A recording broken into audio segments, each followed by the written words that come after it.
يرسل عليكما شواظ من نار ونحاس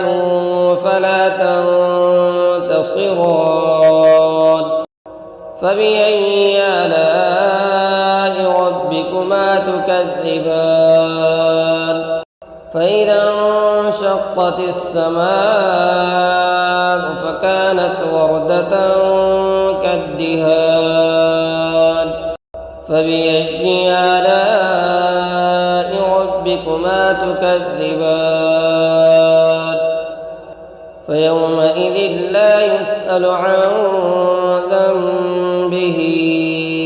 إنس ولا جان فبأي آلاء ربكما تكذبان يعرف المجرمون بسيماهم